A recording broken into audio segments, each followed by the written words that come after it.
ഷാർജയിൽ ഭർത്തൃപീഡനത്തെ തുടർന്ന് ജീവനൊടുക്കിയ കൊല്ലത്തെ കേരളപുരം സ്വദേശിനി വിഭജിക വർഷങ്ങളായി സ്ത്രീധന പീഡനം നേരിട്ടിരുന്നു എന്നതിന്റെ തെളിവുകൾ 24-ന് കിട്ടി. സ്വർണത്തിന് പുറമെ 2.5 ലക്ഷം രൂപ വിഭജികയുടെ കുടുംബം പണമായി നൽകിയിരുന്നു. നിർണായക വാട്സ്ആപ്പ് സന്ദേശങ്ങൾ 24 ബ്രേക്കിംഗ്. എടാ കാര്യമൊന്നുമില്ല. സംഭവം എന്ന് വെച്ചാൽ 2.5 ലക്ഷം രൂപ എൻ്റെ വീട്ടിൽ നിന്ന് തന്നെ ഉണ്ടായിരുന്നു. അതോടെ വീട്ടുകാരുടെ ഇത് തീർന്നു. സ്വർണവും അതും കൂടെ തന്നത്.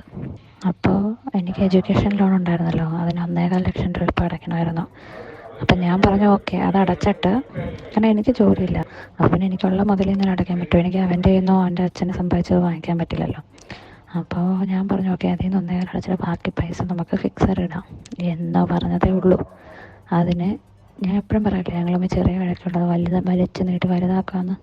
ഞാൻ ഇത്രയും പറഞ്ഞെങ്കിൽ ഇവിടെ കിടന്ന് വലിയ പുകിലൊക്കെ ഉണ്ടാക്കി ലോകത്തുള്ള എല്ലാവരെയും അറിയിച്ച് എൻ്റെ അമ്മ വിളിച്ചു പറഞ്ഞാൽ എനിക്ക് സ്ത്രീധനമൊന്നും വേണ്ട, ഞാനതെല്ലാം തിരിച്ചു കൊണ്ടുവെക്കും. SNDP ഞങ്ങൾ ശാഖ വഴിയല്ലേ ഇതെല്ലാം പോണത്, ശാഖ വഴി പേപ്പറെല്ലാം ക്ലിയറാക്കി തരാം എന്നുവെച്ചാൽ ഞാനിവിടെ നിന്നിട്ട് എൻ്റെ മുതലെല്ലാം തിരിച്ചു കൊടുക്കാമെന്ന്.